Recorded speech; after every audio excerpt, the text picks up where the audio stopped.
Bonjour à tous, soyez les bienvenus dans cette troisième tournée du Café littéraire. Cette saison 2024 est placée sous le signe des rêves, thème du 40e salon du livre et de la presse jeunesse, Rêve général. Un thème que nous déclinons chaque jour ici dans cette émission avec nos invités. Des rêves que l'on imagine puissants, émancipateurs, exutoires ou cauchemardesques. Mais aujourd'hui, place aux rêves affirmés, ce qui nous aide à trouver notre place dans la société. Anne Loyer, bonjour. Bonjour. 3 générations de femmes se succèdent dans votre 3 fois Elle aux éditions Slalom, une photographie du combat féministe depuis 60 ans. Alors puisqu'on est dans les 3, on va y rester si vous voulez bien, avec 3 verbes, adjectifs ou mots pour célébrer les 40 ans du salon. Eh bien, je dirais joie, émerveillement et évasion. Julie Ray, soyez la bienvenue. Bonjour. Dans No Kids, chez Robert Laffont, vous tracez le portrait de jeunes militants qui refusent de faire des enfants pour sauver la planète et un adolescent mal dans sa peau qui refuse toute sexualité. 3 mots, adjectifs ou verbes pour souffler les 40 ans du salon. Alors je dirais fourmillement, nombre et rire. Accepté par la Fédé. Si. Antonin Sabot, dans La Louve aux éditions Talon Haut, vous nous emmenez au cœur de la forêt des Cévennes à la découverte des premiers zadistes, peut-être, de l'histoire, des exilés qui se sont battus au XVIIe siècle pour défendre leur territoire contre les armées de Louis XIV et à leur tête, la Louve. Alors vous aussi, 3 mots, on vous a demandé de vous prêter à ce petit exercice. Vivifiant, réjouissant et intense quand même. Enfin, nous finirons ce tour de table avec vous, Marion Augustin, pour votre BD que vous co-signez avec Sarah Colaon, Histoire de l'art au féminin chez Casterman. Alors, si le nom de Frida Kahlo, tout le monde connaît à peu près, qui connaît celui de Sophonisba Anguissola ou alors de Ilma af Klint. Vous voyez, même moi, j'ai eu du mal à retenir son nom, qui est une pionnière de l'art abstrait. C'est absolument passionnant. Bien avant Kandinsky ou Mondrian, vous nous présentez toutes ces femmes qui méritent vraiment leur place dans tous les musées. Et vous, on vous a demandé aussi de choisir, comme tout le monde, de choisir 3 termes, 3 mots pour honorer le Salon du Livre. Alors déjà, bonjour et merci de votre invitation. Alors, 3 mots, je dirais énergie, couleur et futur, parce qu'on est avec une classe, là, et c'est notre futur, tous ces jeunes. Donc voilà, c'est ce qu'on voit aussi, la transmission qu'on a dans le Salon du Livre aujourd'hui, c'est les générations de demain. Merci Marion. Les générations de demain, elles sont à la table, effectivement, puisque le café littéraire ne serait pas le café littéraire, ou ce serait moins bien sans avoir à mes côtés un jeune ou une jeune journaliste, future journaliste. Aujourd'hui, c'est Cilia. Cilia, bonjour, comment ça va ? Bonjour, ça va très bien, très contente d'être sur le plateau. Nous, on est ravis de te recevoir. Effectivement, je disais futur journaliste, tu as envie d'être journaliste, c'est ton ambition ? Oui, ce serait un rêve du coup, étant donné la thématique du jour, oui. Voilà, un rêve en tout cas qui va se transformer en réalité ici pendant 50 minutes, je te le promets. Alors raconte-nous d'où viens-tu, de quelle ville, quel collège ? Alors moi j'habite à Montreuil, donc ville du Salon du Livre. Voilà, et à domicile comme on dit. Je suis au collège Paul Éluard, donc aussi à Montreuil. C'est super bien, collège Paul Éluard, donc c'est super, j'aime beaucoup. Tu es une habituée du salon ? Oui, tous les ans, j'aime beaucoup. Est-ce que tu as un premier souvenir du salon ? En fait, j'y suis toujours allée, je pense. Même à l'école, on nous emmenait pour nous faire découvrir. Et j'ai toujours eu de très bons souvenirs du Salon du Livre et je trouve que c'est un événement à ne pas rater dans une année. Bon, eh bien écoute, là du coup, tu n'es plus spectatrice du salon, tu es journaliste à mes côtés. On va faire le tour, tu vas m'aider à poser des questions parce que tu as lu tous les livres, on est d'accord ? Oui. Tu as bien travaillé, toutes les questions sont prêtes, sont en ordre, les résumés aussi. On y va ? On commence avec Anne Loyer. Ok ? Alors Anne Loyer, vous avez été longtemps journaliste avant de devenir auteur jeunesse. Vous aussi, vous avez réalisé le rêve de Cilia. Exactement. Moi, c'était un rêve que j'ai eu à peu près à ton âge et j'ai tout fait pour le réaliser. Et ça a été 15 années formidables.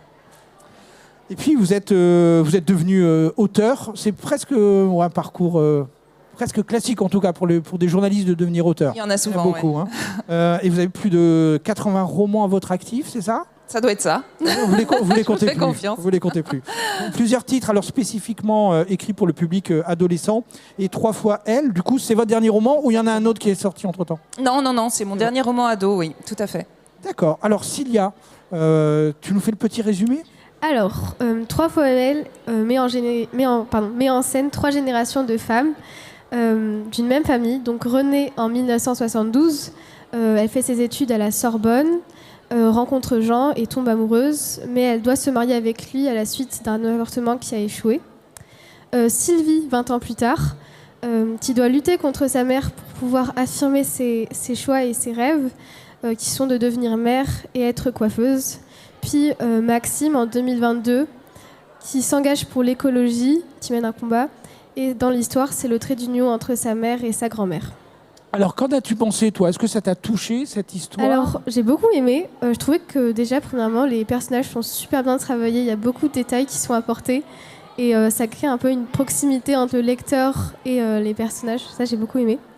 Du coup, celui qui m'a le plus plu, c'est quand même celui de René. Parce que j'ai l'impression qu'il a un peu... Il n'est pas toujours du bon côté, il y a un peu quelques défauts. Et justement, je trouve que ça le rend encore plus touchant. Vous faites un peu une contradiction entre les personnages, donc entre Sylvie et René. Et je trouve que c'est super bien parce que je pense que ça permet de prendre un peu sa position dans l'histoire en fonction de son avis sur le sujet. Et enfin, du coup, comme vous mettez en scène 3 générations, ça met en lumière un peu tous les problèmes de chaque époque et ça montre aussi leur évolution. Donc ça, j'ai beaucoup apprécié. Merci infiniment pour ce beau retour et cette analyse qui, effectivement, je pense, est très pertinente par rapport à ce que j'ai voulu faire. Donc ça me fait très plaisir de voir que tu as bien pris ça en compte pour avoir cet avis sur ces 3 personnages qui, effectivement, sont différents, mais s'apportent mutuellement énormément, même sans le vouloir, même sans le savoir parfois. Quelle est la ligne, le point commun de ces 3 femmes? C'est quoi? Est-ce qu'il les relie? Hormis la filiation. La filiation, oui, c'est déjà énorme. En déjà fait, c'est l'héritage des combats. Moi, je dirais qu'elles ont à mener chacune pour s'affirmer. Justement, on parle de rêve affirmé. Là, elles doivent batailler finalement contre la société, contre la loi pour Renée, puisque en fait, elle va tomber enceinte, elle va devoir avorter, alors que l'avortement est encore illégal. J'ai pas choisi 1972 pour rien. C'est l'année du procès de Bobigny, ce qui fait penser aussi au roman de No Kids. C'est vrai que j'ai choisi ce moment-là. Ensuite, le lien, c'est que Sylvie, elle bataille pas forcément contre la société, mais contre ses propres parents et notamment évidemment sa mère, parce que elle, son désir le plus cher, c'est d'être maman à tout prix. En fait, elle veut être maman et c'est évidemment, moi je l'ai mis en lien avec la chanson de Jean-Jacques Goldman. Elle a fait un bébé toute seule. Et enfin, elle en a fait plusieurs toute seule. Oui, elle en a fait plusieurs toute seule, effectivement, de 3 pères différents. Et enfin, Maxime, qui est le résultat finalement de ces 2 femmes, fait un peu, effectivement, comme tu l'as dit, la jonction entre ces 2 personnages, mais elle décide très jeune finalement de ne pas avoir d'enfant. Pour elle, c'est une évidence, c'est même pas une question, et forcément, ça interroge celles qui les précèdent et de manière différente aussi. Cilia, une question. Oui, alors j'ai quelques questions pour vous. Pourquoi avoir choisi ce titre? Parce que les 3 personnages, comme je l'ai dit, sont un peu contradictoires, ils ne se ressemblent pas du tout. Et donc, pourquoi ce choix? Alors, il m'est apparu très vite, comme souvent les titres, soit ils m'apparaissent très vite, soit sinon c'est très compliqué pour moi. 3 fois Elle, c'est Il était une fois, et là, je l'ai évidemment multiplié par 3, et je voulais que ce Elle, puisque je parle à chaque fois à la 3e personne, vienne démontrer qu'elles sont toutes différentes. 3 fois, on peut être elle, on peut être une femme, avec 3 portraits très différents, 3 choix de vie, et 3 trajectoires qui ne vont pas dans le même sens, mais qui quand même font une unité malgré tout, une unité forcément filiale et d'héritage. D'accord, merci beaucoup. Donc ça c'est un extrait. La première a choisi, la deuxième a subi. Je crois que c'est page 209. Est-ce que pour vous cela résume un peu le combat des femmes ? Je pense qu'il y a quand même une évolution. Et ce que j'ai voulu montrer aussi dans ce livre, c'est qu'il y a une évolution et des acquis de liberté. On voit bien que Maxime se pose beaucoup moins de questions, a beaucoup moins de contradictions, en tout cas de la part de sa mère, qui, même si elle ne la comprend pas tout à fait, eh bien, va accepter sans se mettre en travers de son chemin, comme a pu le faire sa propre mère, Renée, vis-à-vis de Sylvie. Donc il y a quand même une belle évolution au niveau de la liberté. Mais ce que je veux montrer aussi à travers ces combats, c'est que ces libertés sont toujours très fragiles. On le voit bien à travers ce qui se passe dans le monde, et c'est son père aussi, à Maxime, qui, je voulais ces personnages masculins aussi comme des repères, et ce père qui lui est médecin sans frontières voit très bien qu'ailleurs les libertés eh bien, sont loin d'être acquises, c'est toujours dangereux. Et il n'y a qu'à regarder aujourd'hui ce qui se passe autour de nous, juste en traversant l'Atlantique aux États-Unis, par exemple, quand l'avortement est remis en question. Donc tout ça, ces acquis sont formidables, mais on doit toujours rester quand même vigilant pour les conserver et justement les transmettre à notre tour à ceux qui vont nous suivre. D'accord. Et enfin, du coup, la dernière question. Je voudrais que tu choisisses ton futur comme ta mère, sans tenir compte de moi ou de la société. Est-ce que ce combat est gagné définitivement, mais du coup, est-ce que ce ne serait pas plutôt dans les pays développés, puisque vous parlez... Eh ben, oui, c'est ce qu'on peut effectivement se dire. On peut se dire que dans les pays occidentaux ou dans les pays développés, on a cette liberté et qu'elle est définitive et qu'on ne se pose pas de questions. Mais comme je disais, on voit bien que non, puisque aux États-Unis, qui est aussi un pays développé, eh bien, on a un retour en arrière. Il y a Trump qui vient d'être élu. On peut craindre le pire. Franchement, on peut craindre le pire, et notamment au niveau des droits des femmes. Et puis, on voit aussi que, en Italie, il y a eu aussi... Et au sein même de l'Europe. Hein. Voilà, au sein même de l'Europe, il y a des retours en arrière, et il y a des courants de pensée, des courants politiques qui veulent aussi revenir sur ces acquis. J'ai entendu encore ce matin sur l'éducation à la sexualité dans les écoles, auprès des primaires, tout ça, la notion de genre qui doit être enlevée des cours. Enfin, c'est vraiment très mouvant, c'est vraiment très sensible, et c'est des combats toujours à mener. Dites-moi, Anne, votre personnage préféré parmi ces trois Ah, c'est dur.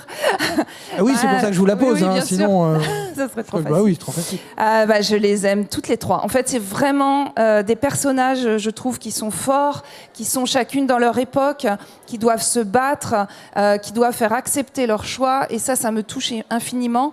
Mais allez, si je devais choisir, je dirais Renée, moi aussi, parce que en plus, elle traverse tout le livre. Et c'était la première fois dans un roman que je faisais vieillir mes personnages, et j'ai adoré ça. Et toi, Cilia, ton personnage préféré ? Du coup, Renée. Aussi ? Oui, oui. Bon, Renée remporte la palme. Donc c'est la grand-mère, en fait. Ouais, c'est la grand-mère. C'est celle qui. Voilà. Merci beaucoup. Vous restez avec nous, naturellement. Julie Ray, on va passer à vous. Prenez votre micro. Ravi de vous avoir avec nous. Vous êtes autrice et musicienne, ai-je lu, multicarte, car vous écrivez des romans, des pièces de théâtre et des ouvrages de poésie, et multipublic aussi, puisque vous vous adressez à la fois aux jeunes publics et aux adultes. Cilia, je crois que tu dois nous faire le résumé, si on est bien coordonnés. Non, pas du tout, mais c'est moi. Non, en plus, tu vois, je l'avais marqué en plus, tu as vu. Malika, Malika a 17 ans. Elle a 17 ans, elle milite pour le mouvement écologique No Kids, qui donne le nom à votre livre. Dans son combat, elle embarque Morten, qui est son amoureux, et Kylian, qui est le meilleur ami de Morten. Alors lui, il mène un autre combat, faire accepter son asexualité. Malika tombe enceinte et décide d'avorter, mais ce qui est un petit peu simple, en tout cas dans les livres, se révèle beaucoup plus complexe dans la vraie vie. Mais elle trouvera dans les carnets de sa grand-mère, engagée auprès de Gisèle Halimi, dont on a parlé avec vous, et du mouvement de libération des femmes, une aide inespérée. Est-ce que ça t'a touché, ce No Kids ? Alors, j'ai beaucoup aimé No Kids. Je trouvais que c'était une super belle histoire d'amitié avant tout. J'ai bien aimé la diversité des personnages parce qu'on retrouve plusieurs profils et je pense que ça permet à chaque lecteur de pouvoir s'identifier à quelqu'un dans l'histoire. Il y a plusieurs thématiques qui sont abordées, notamment l'écologie, le féminisme, la liberté de choisir, s'autodéterminer, et aussi la pression de la société ou même de la famille. Et en fait, je trouve que c'est des sujets ultra actuels en ce moment, et en même temps encore plus quand on est adolescent, parce qu'on se pose plein de questions à propos. J'imagine tout ça, c'est les questions que tu te poses, qui traversent. Bien sûr, Ouais. oui. C'est une Et question que je me suis posée aussi. j'imagine. Et aussi, du coup, pour parler du mouvement No Kids, parce qu'à mon avis, je suis un peu quand même censée donner mon avis. Non, t'es pas censé, t'es obligé. Voilà, Non, c'est un pas la petit même, hein. livre. Ah oui. Je pense qu'on peut lutter pour l'écologie et le développement durable d'une autre manière, parce que c'est un petit peu pas dur, mais radical comme mouvement, même si en théorie, je pense que l'hypothèse se tient complètement. Voilà, c'est mon avis. Alors, tu rentres dans le vif du sujet. Hein. Voilà, on y est. C'est intéressant Julie, parce je vous que laisse. d'emblée, quand je rencontre des jeunes lecteurs, il y a toujours ce positionnement. Ils se positionnent immédiatement par rapport à ce mouvement-là, donc le child free ou le no-kidisme. Et ils m'interrogent aussi très vite au cours de la rencontre pour savoir si moi, je suis no kids. Et une fois que j'ai répondu à la question, il y a comme une sorte de relâchement parce qu'ils Cilia, on est sont d'accord. rassurés. Lié la question. Oui. Ah bah oui, Non, mais c'est voilà. Et en fait, moi, j'avais envie d'explorer ce sujet parce qu'il m'a vraiment interloqué. J'ai entendu plusieurs jeunes adultes, plusieurs jeunes ados aussi, s'engager fermement dans ce combat. Donc ça m'a beaucoup interrogée. Donc je me suis beaucoup renseignée. J'en ai écouté certains aussi, rencontré d'autres. Et je suis assez d'accord avec toi. Hein. Je trouve que c'est extrêmement radical. Moi-même, je suis maman. C'est la plus belle aventure de ma vie. Donc je ne peux pas... je ne suis pas dans cette mouvance-là. Mais en tout cas, moi, j'ai pas de...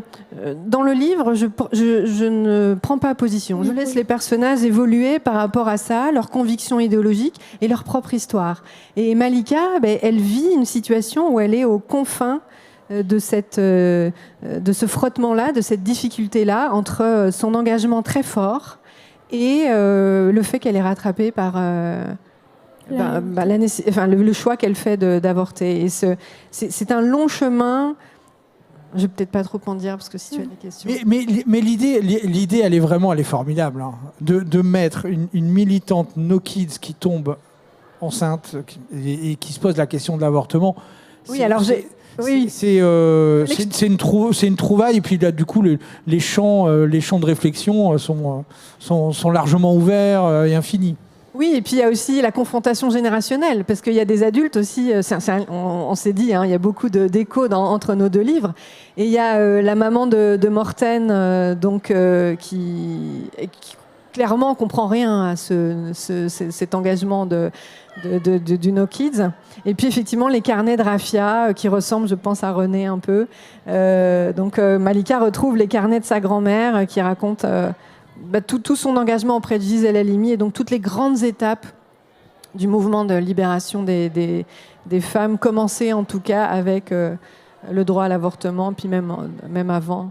Je ne sais plus quelle était la question de départ, mais c'était une réflexion sur votre trouvaille en fait. Oui, d'accord, voilà.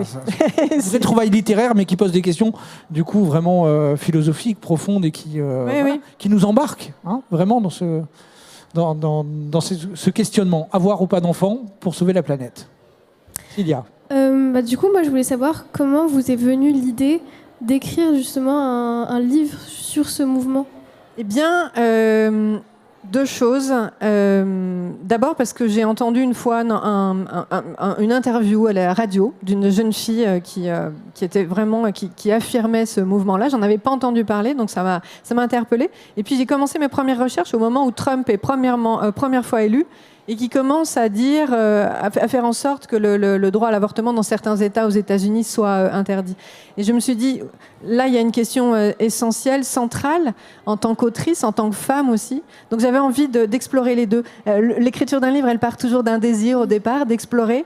Et puis après, les deux sujets. Et puis après, la magie de la fiction fait que ça se retrouve, que des personnages se mettent à exister et puis qu'on confronte ces deux expériences. Encore une fois, l'engagement idéologique. Et puis l'intime, qu'est-ce que ça fait quand on prend la décision d'avorter comme disait Simone Veil, c'est jamais un choix facile, c'est jamais anecdotique, c'est toujours un un chemin très intime entre soi et soi. Et c'est toujours c'est à chaque histoire différente, mais c'est quand même les jeunes filles et les femmes qui portent ce chemin de l'intime. Donc j'avais aussi envie d'explorer ça, et de façon très pudique, parce qu'on ne sait finalement pas comment est-ce que Malika traverse ça. Mais on a, par l'intermédiaire aussi des scènes, des différents passages dans le roman, une idée de la difficulté que c'est de toute façon. Alors, différentes scènes, mais aussi différents lieux. Ouais. Hein, les lieux jouent un rôle extrêmement important. Et je voudrais qu'on s'arrête quand même sur un lieu qui est de plus en plus déserté, délaissé. En tout cas, ce sont les infirmeries scolaires. Vous avez voulu vraiment qu'il y ait une partie de l'action qui se... Je sais pas dans quel état est-ce que tu as une infirmerie scolaire? Oui, elle est présente le lundi et le jeudi. Le lundi et le jeudi. Vous êtes combien dans votre collège? On doit être à peu près 550. Donc... Voilà. Donc soyez malade que le lundi et le jeudi. Hein. Exactement. Quelle idée d'être malade le mardi, franchement. Vous n'êtes pas bien d'avoir un coup de mou le jeudi après-midi. Oui, bien sûr, mais effectivement, vous avez raison de le souligner. Par le personnage de l'infirmière, je pensais aussi à tous ces personnages, à toutes ces personnes si importantes dans le tissu éducatif, pas que l'infirmière, mais et qui sont désertées effectivement. Et délaissées. Et j'avais aussi la nécessité pour moi dans l'histoire d'avoir un personnage qui soit pas en lien avec la famille, qui soit ni la maman ni la grand-mère, quelqu'un d'extérieur, qui puisse être en tout cas une oreille pour Malika et pour Morten et pour Kylian, pour les trois, et surtout un espace dans lequel on peut venir parler et où le secret et la confidence ont un sens, ont une réalité. C'est extrêmement précieux et important, surtout à notre époque où on se confie en permanence sur les réseaux pour tout et pour rien. Et je trouve que ce sens de la pudeur, du secret, de la confiance, cet écrin-là, il est très important. Et donc, effectivement, d'où la présence du personnage de l'infirmière et de ce lieu de l'infirmerie. Cilia. C'était une question. Comment avez-vous mené vos recherches? Est-ce que vous avez... rechercher des personnes qui sont convaincues par le mouvement No Kids et demander leur avis. Oui, j'ai fait un peu deux types de recherches conjointes. La première, c'est que j'ai écouté des témoignages, lu des livres, un ou deux, parce que finalement, il n'y avait pas une grande littérature, en tout cas documentée par rapport à ça, encore. Et j'ai rencontré aussi quelques personnes engagées dans ce mouvement-là, et aussi quelques personnes qui ont bien voulu me parler de leur asexualité, parce que je voulais aborder le sujet. Oui, je voudrais qu'on prenne une petite minute quand même pour en parler comment vous le qualifiez, la sexualité? C'est quoi? Un choix, c'est un choix. Tous les asexuels que j'ai rencontrés m'ont dit il y a autant d'asexualité que d'asexuels. D'accord. Bon, voilà, déjà, la sexualité, c'est un rapport, de ce que j'en ai perçu, un rapport au désir qui n'est pas un rapport, comment on va dire, habituel, entre guillemets, attendu. Ça peut être un désir qui est... En tout cas, qui se partage avec le partenaire ou non, à différents degrés. Je vois des regards qui commencent à se baisser derrière. Au niveau physique, il y a énormément de variations dans la sexualité, mais en tout cas, c'est la liberté prise de ne pas forcément désirer physiquement l'autre. Voilà, ça peut être aussi dans ce que j'en ai saisi, dans ce que j'en ai compris. C'est assez vaste et en même temps très précis. Donc, c'est compliqué de donner une définition comme ça. D'accord. Merci en tout cas, je lirai. Puis je vais vous dire que... alors, j'ai bien lu que vous parliez de playlist de boomers, mais de qualité. Voilà, je voulais vous le dire quand même. Merci beaucoup. Voilà, entre boomers, on se comprend. Antonin Sabot, vous êtes là pour La Louve. Vous êtes à Drôle d'Ours. Ayant grandi entre Saint-Étienne et la Haute-Loire, après 12 ans de vie parisienne en tant que journaliste pour Le Monde, reporter en France et à l'étranger, vous êtes un baroudeur. Vous êtes revenu vivre dans le village de votre enfance qui s'appelle Mézère. J'aurais pas dû le dire, tout le monde va venir maintenant. Non, oubliez ce que je viens de dire. Ok. La légende raconte que vous avez été tondeur de moutons, montreur d'ours, bûcheron et jardinier. Vous avez fondé avec des amis la librairie autogérée Pied de Biche Marque-Page. Ça, c'est vrai. Ouais. Ça, c'est vrai. L'ours. On sait pas. Cilia, t'en penses quoi, toi? Tu penses qu'il a pu être montreur d'ours, Antonin? Non, comment pas. Eh ben moi, je sais pas. J'ai un doute. Tu vois, j'ai un doute. En tout cas, ce qui est sûr, c'est que vous êtes très peu disponible sur votre portable. J'ai pas vraiment de portable. Voilà. Alors, le livre, c'est La Louve aux éditions Talent Haut. Nous sommes en 1667 dans les Cévennes. C'est Louis XIV qui décide de couper la forêt des Cévennes et d'imposer des nouvelles règles d'exploitation des forêts. Il faut mettre le massif, comme on dit, en coupe réglée. C'est absolument affreux comme terme. Et dans cette forêt, en fait, vit loin du monde administré, du monde civilisé, on pourra revenir sur ce terme, vit donc dans cette forêt une bande d'exilés, dont la Louve, qui a 16 ans. Ces exilés ont fui leur village, leur famille et mènent un mode de vie rude, mais en tout cas libre, ça c'est sûr. Menés par la Louve, les exilés choisissent donc de se battre pour défendre l'existence d'une forêt indépendante et sauvage. Je disais en début d'émission, les premiers zadistes de l'histoire. Peut-être, ouais. Ouais. Alors, je pense qu'il y en a eu d'autres avant, mais ceux-là en font partie, ouais. D'accord. Cilia, Oui. Alors, raconte-nous un petit peu ce que tu as pensé de la Louve. alors j'ai trouvé. Est-ce que tu dois habiter en forêt pour défendre mon rêve? Raconte-nous un peu ce que tu en as pensé. J'ai trouvé que les personnages ils étaient très attachants. Donc, je pense notamment à Jandou qui montre son dévouement pour la Louve tout au long de l'histoire. Même si pour nous, la classe, on trouvait que c'était un peu irréaliste, justement. Aussi la solidarité des exilés qui font tout pour vivre ensemble et le mieux possible. Donc on a bien aimé. Le personnage de la Louve aussi, on trouve justement qu'elle est très émouvante parce qu'elle endure des épreuves qui sont dures, compliquées, tristes. Et pour nous, ça nous a paru, c'est juste un exemple de détermination pure.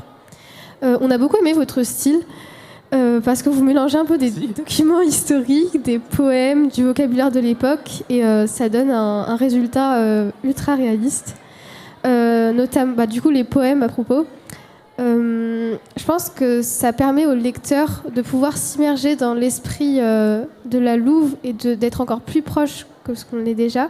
Et en même temps, plus en général, dans l'ambiance de la forêt elle-même.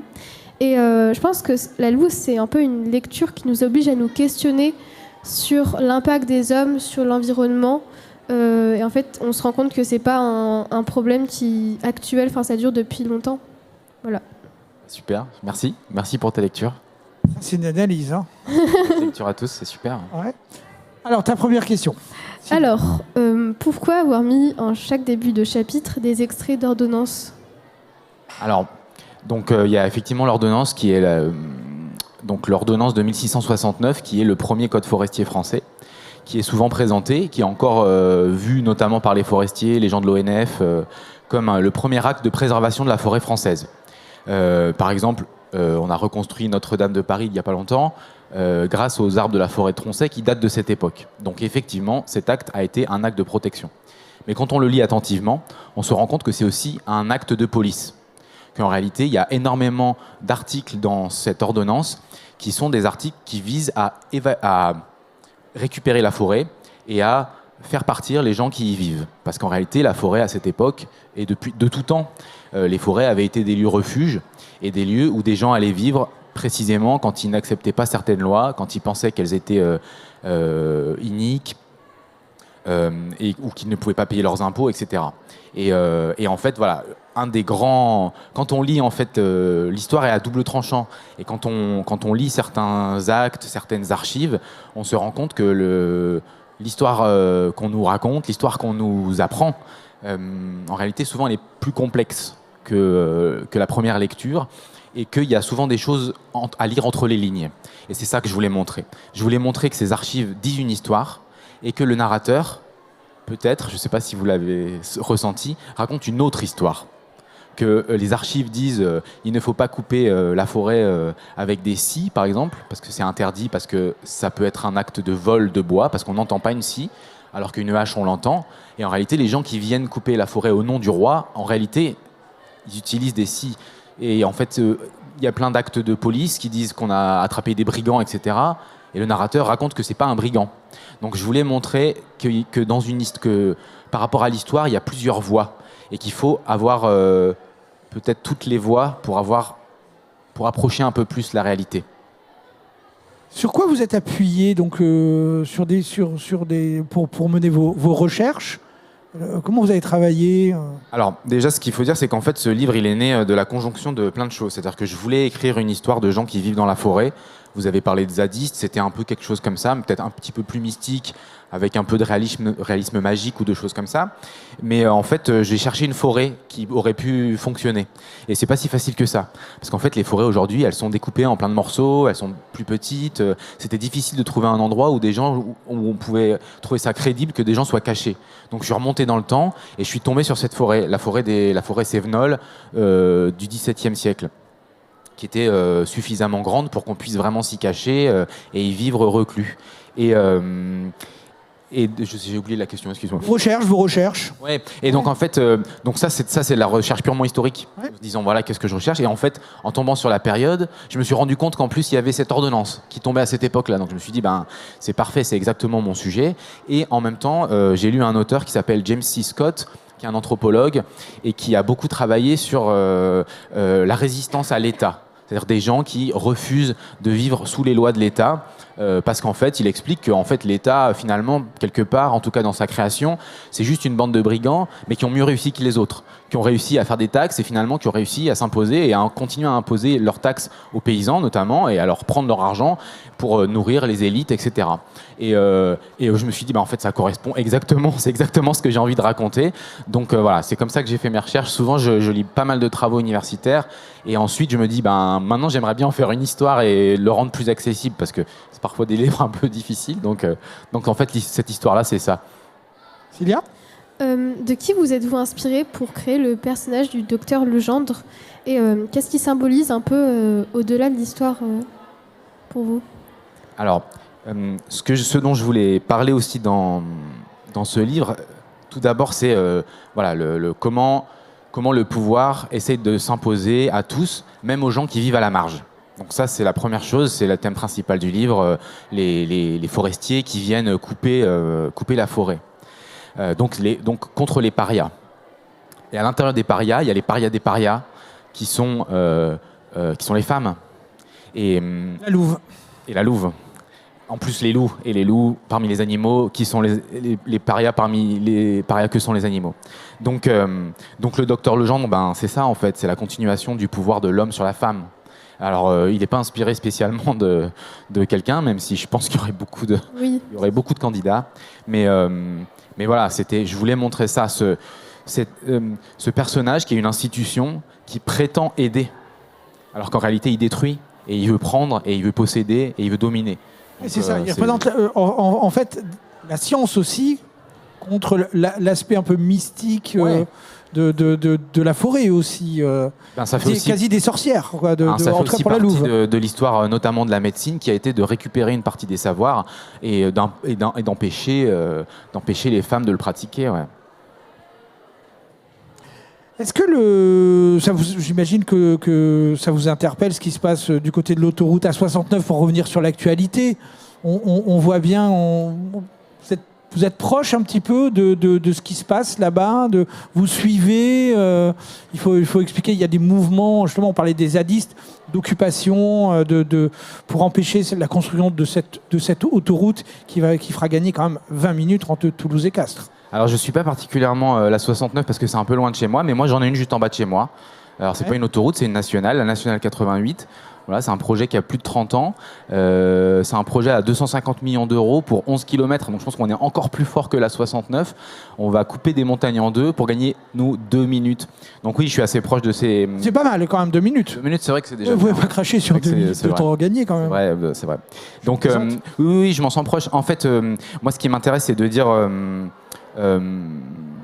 et ça m'a beaucoup plu ce que tu as dit sur la façon de parler de la louve, qu'on sent un peu la nature. Et en fait, c'était vraiment ça aussi que j'avais envie de faire dans ce livre, c'est de dire qu'est-ce que ça fait de ressentir vraiment intimement la forêt, la montagne, les bêtes. Comment est-ce qu'on parlerait si on était proche comme ça? Et j'ai vraiment cherché ça. Et en fait, voilà, c'est de dire soyons un petit peu terrestres. redevenons terrestres. Essayons de comprendre ce qui se passe à côté, ce que ressent une forêt, ce que ressent une montagne. Et donc, après, on lutte ou on ne lutte pas en fonction de ce qu'on a aussi à l'intérieur de soi, comme tu l'as dit aussi, Julie.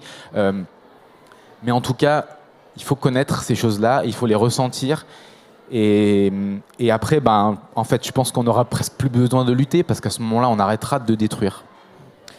Dernière question avant de donner la parole à Léa, qui a une question qui fait partie de la classe de Scylla, qui a une question à vous poser à vous tous. En 30 secondes, c'est quoi un sauvage ? Un sauvage, c'est ce que nous faisons du sauvage. C'est celui qui prend les autres pour un sauvage. Léa, je crois que tu avais une question à poser à tous nos auteurs. Lève-toi, voilà. Bonjour, sois la bienvenue, on t'écoute. Bonjour. Dans tous les livres, la question du féminisme est abordée, c'est même un des thèmes principaux. Mais on parle aussi beaucoup de la préservation de l'environnement et de l'écologie. Selon vous, en quoi la lutte pour l'écologie et le féminisme se rejoignent-ils ? Alors, qui y va ? Vous allez tous y aller en fait. Marion, pardon, excusez-moi. Alors, moi je suis un peu perplexe parce que mon livre parle pas du tout d'écologie, mais en tant que citoyenne, je peux avoir un avis. En fait, évidemment. Je pense que ce que disait Antonin, c'était justement ce rapport de domination sur la nature et de domination sociale. Et ce dont on se rend compte, c'est que dans le cadre d'une raréfaction des ressources, les personnes qui sont les plus affectées, c'est les plus faibles de la société. Et en l'occurrence, ce sont les femmes, très souvent. Donc je pense que là où le féminisme rejoint l'écologie, ça peut être justement dans cet accès aux ressources, dans cet accès à l'eau, dans cette préservation de la nature, qu'elle ne se fasse pas au détriment des plus faibles de notre société, en particulier les femmes. Antonin ? Oui, du coup, je rebondis, mais effectivement, je suis complètement d'accord avec ça. En fait, les dominations, elles se font principalement par les hommes. Comment dire ? Plus une société est dominatrice, plus il y a de la domination dans une société. Et cette domination, elle peut être sociale, elle peut être économique, elle peut être patriarcale, donc de genre. Plus les femmes souffrent de violence. C'est une des seules corrélations qui soit assez démontrée. C'est société dominatrice, violence contre les femmes. Donc en fait, la domination, elle s'exerce sur le corps des femmes comme elle s'exerce sur la nature. Parce qu'en fait, c'est une question de pouvoir et de possession. Donc pour moi, le rapport, il est évident. Alors, Suzy Morgenstern, c'est une autrice qu'on ne présente plus et qui a décroché cette année la Grande Ourse au Salon du Livre pour l'ensemble de sa carrière, et c'est mérité. Le Café littéraire lui fait une place dans chaque émission. Ça s'appelle le feuilleton, la Grande Ourse. Voilà, et c'est tout de suite.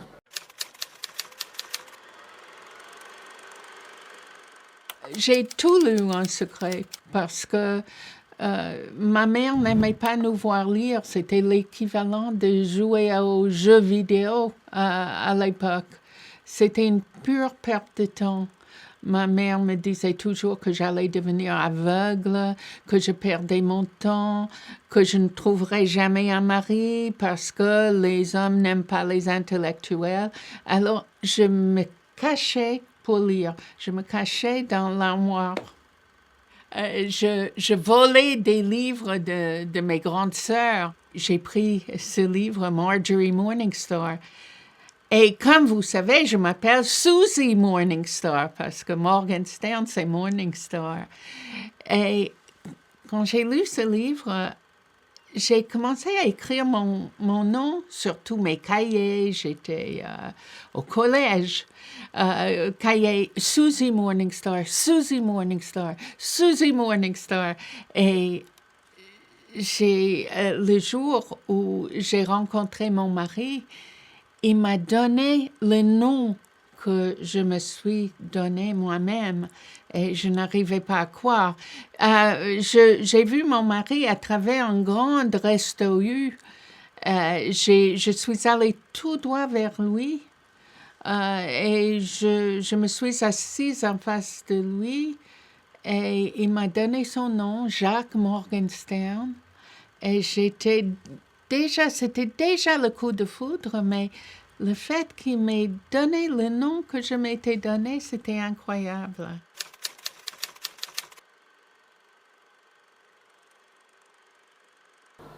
Affirmer ses choix, prendre sa juste place dans la société, s'autodéterminer, est-ce que ce sont des rêves? C'est le thème que nous déclinons aujourd'hui avec Anne Loyer pour 3 fois Elle aux éditions Slalom, avec Julie Ray pour No Kids chez Robert Laffont, avec Antonin Sabot aussi avec La Louve aux éditions Talent Haut.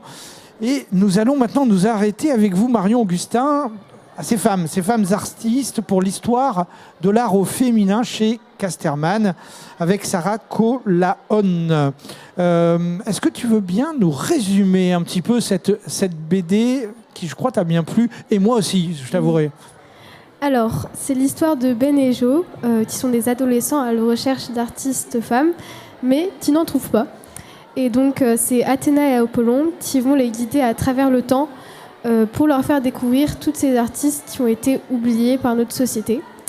Ils font la rencontre notamment de Élisabeth Vigée-Lebrun, qui était une grande portraitiste du XVIIe siècle, Artemisia Gentileschi, qui maîtrisait le style baroque comme jamais, ou bien Augusta Savage, qui a marqué son époque par son art et ses convictions. Alors, qu'en as-tu pensé? Alors, il faut savoir qu'avant de lire la BD, majoritairement dans la classe, enfin quasi toute la classe d'ailleurs, on ne connaissait que Frida Kahlo. C'est un peu évident vu sa notoriété. Tout le monde acquiesce autour de la... Oui, voilà. Je pense que vous n'êtes pas forcément les seuls. On a appris beaucoup de choses sur ces artistes et même sur l'art en général. On a trouvé que les histoires de ces femmes étaient très inspirantes. Et parce qu'en fait, elles ont su se faire une place dans un domaine qui était réservé seulement aux hommes. Et elles ont marqué l'art et leur époque.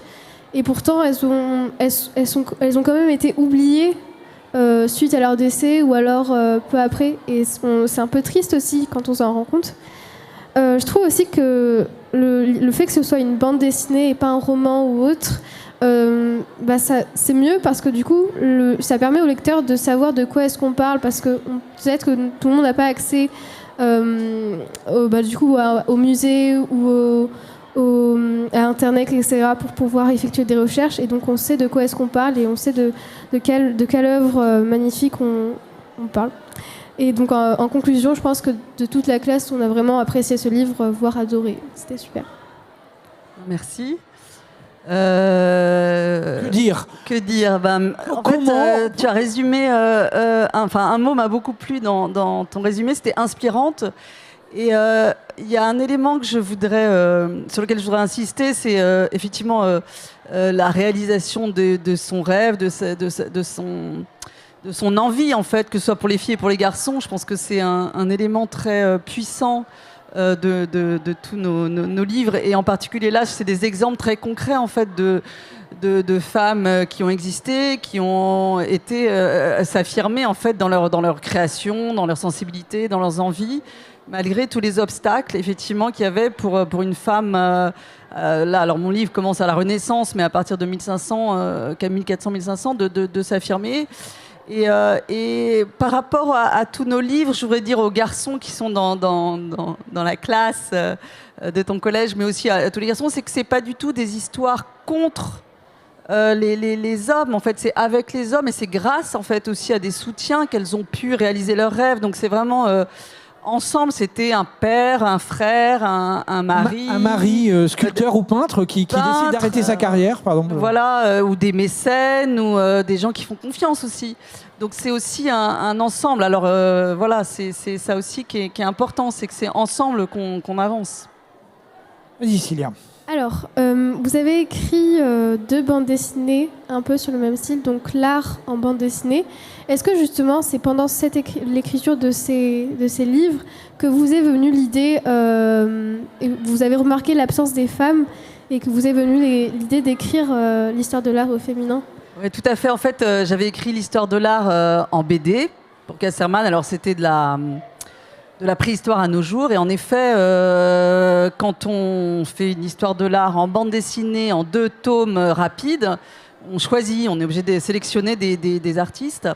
Et je m'appuyais sur des histoires de l'art très officielles, et notamment des histoires de l'art qui sont diffusées dans le monde entier. Un auteur qui s'appelle Gombrich, et il n'y a pas une femme dans ses livres, qui datent des années 1950. Et puis plus récemment, je cherchais, et puis bon, en effet, j'ai mis très peu de femmes dans ma bande dessinée. Et puis, je me sentais un peu, une envie de parler des femmes. Et puis, il y en avait tellement, comme on peut voir dans la bande dessinée. J'ai eu envie de consacrer cette histoire de l'art en m'appuyant sur des œuvres de femmes, mais sans exclure aussi, comme tu l'as très justement dit, l'histoire de l'art en général, où il y avait des hommes et des femmes présents, ou dans les avant-gardes, dans les recherches, il y avait des hommes et des femmes dans les groupes. C'était évidemment mixte, c'était pas excluant ni de l'un ni de l'autre. Je voudrais que en conclusion, vous me donniez l'artiste femme qui vous touche le plus et qui est un peu exemplaire dans cette histoire de l'art au féminin.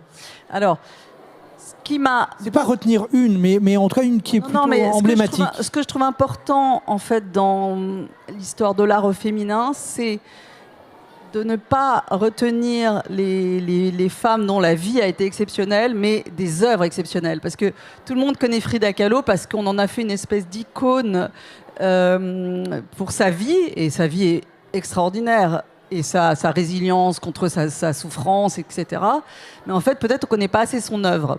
Et donc, là, j'ai envie de vous parler d'une artiste dont l'œuvre est très riche, et aussi, évidemment, son origine sociale intéressante, c'est Suzanne Valadon. C'est une artiste française qui est au début du XXe siècle. Et en fait, elle, pour revenir à vos personnages de femmes qui ont été de tous les combats, c'est une femme qui avait pas d'argent, à 15 ans, elle a commencé à faire petit modèle à Paris, et puis elle a eu un enfant, parce que être modèle, c'était aussi avoir des relations avec les hommes, forcément. Et puis en étant modèle, fille-mère, comme on disait à l'époque, elle a appris à regarder les artistes, elle était sûrement douée et intelligente, et puis elle s'est mise à faire des dessins. Et puis, elle a rencontré des peintres qui l'ont soutenue, qui lui ont dit « T'as du talent, vas-y, continue ». Et avec rien, elle a fait toute une œuvre, voilà. Elle a acquis de la confiance. De la confiance, et puis je pense qu'aussi, elle n'a pas, elle n'a pas négocié son rêve. Elle a affirmé. Elle a affirmé, et voilà, et d'ailleurs, c'est son art. Quand on voit ses tableaux, il y a quelque chose de très puissant qui s'en dégage dans sa manière de faire des portraits. Je voudrais qu'on prenne quand même, parce qu'on va perdre la bataille de la pendule, naturellement, comme tous les jours. Mais je voudrais quand même que Lou puisse nous présenter le livre référence. Je vous ai demandé à tous d'en choisir un autour de ce thème. Donc je vous demanderai de faire peut-être un petit peu plus court que ce qu'on avait prévu. Et je m'en excuse. Lou, nous t'écoutons. Alors, on a choisi Jane Eyre de Charlotte Brontë, une autrice anglaise du 19e siècle. Car Jane incarne, selon moi, une jeune fille qui réussit, bien qu'elle soit une femme, qu'elle soit pauvre et orpheline. C'est une femme forte qui respecte ses convictions. Elle refuse 2 demandes en mariage, celle de Mr. Rochester qu'elle aime mais qui est déjà marié, et celle de son cousin qui lui offre une vie confortable mais qu'elle n'aime pas. Elle devra encore traverser plusieurs épreuves durant lesquelles elle va faire preuve de courage et de dignité.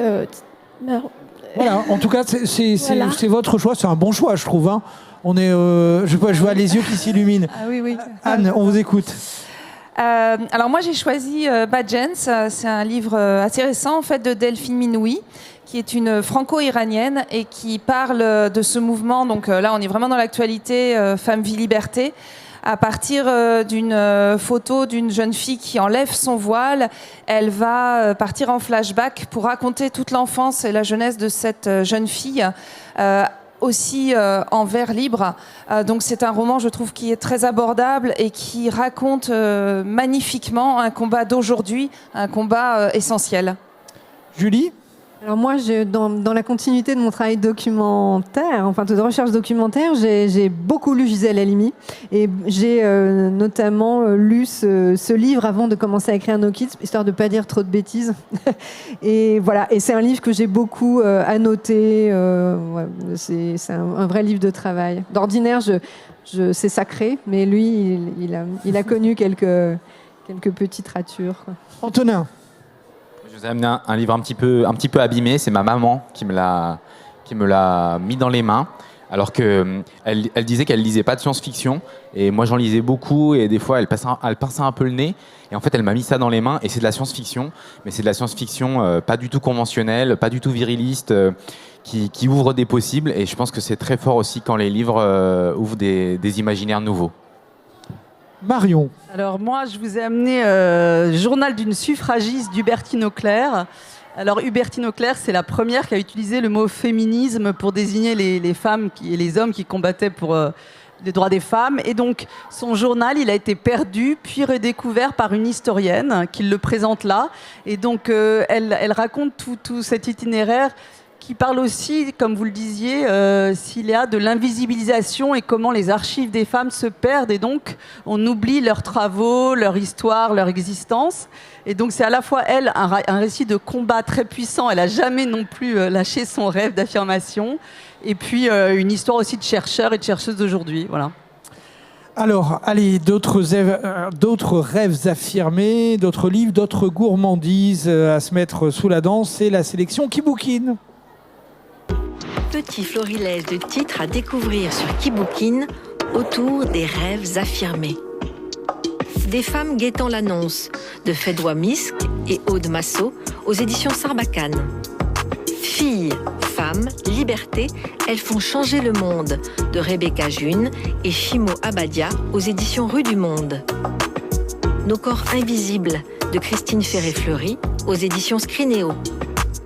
Moi, Gisèle, de Sandrine Bonini et Annick Cogent, aux éditions Grasset Jeunesse. Mon ami Léno, de Catherine Locandro, aux éditions Syros. Et chez vous, Qui bouquine ? Retrouvez toute l'année nos recommandations de lecture sur slpj.fr/Qui bouquine. Un grand merci à Anne, Julie, Marion et Antonin, nos auteurs invités, pour votre générosité. Merci beaucoup. Un grand merci à Cilia. Merci pour ton travail, ton sourire, ton implication. Et puis surtout, merci aux professeurs du collège Paul Éluard de Montreuil. Tout de suite, c'est le pas de deux. Rêvez fort. À demain.